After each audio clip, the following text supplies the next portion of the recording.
রাজ্য সরকার বারবার চাইছে আইএসএফ ঘরে ঢুকে যাক। সেই জন্য আজকে কলকাতা হাইকোর্টে রাজ্য সরকারের পক্ষ থেকে অ্যাডভোকেট জেনারেল বারবার বলছিলেন যে ফাউন্ডেশন ডে তথা অধিকার দিবসটা যেন ইনডোরে হোক, যে কোনো ইনডোর চাইলে সেখানে দিয়ে দেবে। আরে ভাই, আমরা মানুষের অধিকার নিয়ে অধিকার সমাবেশ করছি। কিসের অধিকার?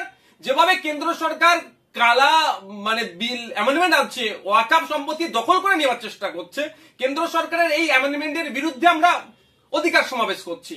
আদিবাসীদের জল জমি জঙ্গলের স্বাভাবিক অধিকার কেড়ে নেওয়ার চেষ্টা করছে কেন্দ্র সরকার, তার বিরুদ্ধে বলছি আমরা। নিত্য প্রয়োজনীয় জিনিসের দাম বেড়ে যাচ্ছে, সেইগুলোকে কমানোর কথার জন্য অধিকার সমাবেশ ছিল। জাতভিত্তিক জনগণনার জন্য অধিকার সমাবেশ ছিল। যেভাবে বিভিন্ন রাজ্যে মুসলমান হওয়ার জন্য, দলিত হওয়ার জন্য, আদিবাসী হওয়ার জন্য পিটিএ মেরে দিচ্ছে, তার বিরুদ্ধে, মহিলাদের উপরে যে অত্যাচার চলছে তার বিরুদ্ধে আমরা এখানে সেগুলো বন্ধের জন্য অধিকার সমাবেশ ডেকেছিলাম।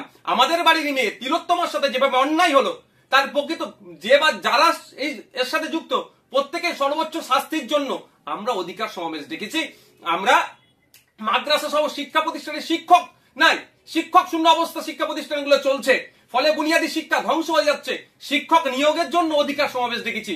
এতে রাজ্য সরকারের কষ্ট হচ্ছে, ব্যথা উঠছে, সেই জন্য বারবার চেষ্টা করছে আমাদেরকে ঘরের মধ্যে ঢুকিয়ে দেওয়ার জন্য।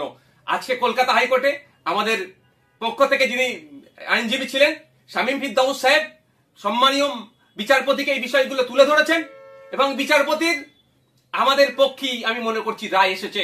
রাজ্য সরকারের মুখ পুড়েছে, এদিকে দিয়ে আমাদের সমাবেশকে আটকাতে পারলো না।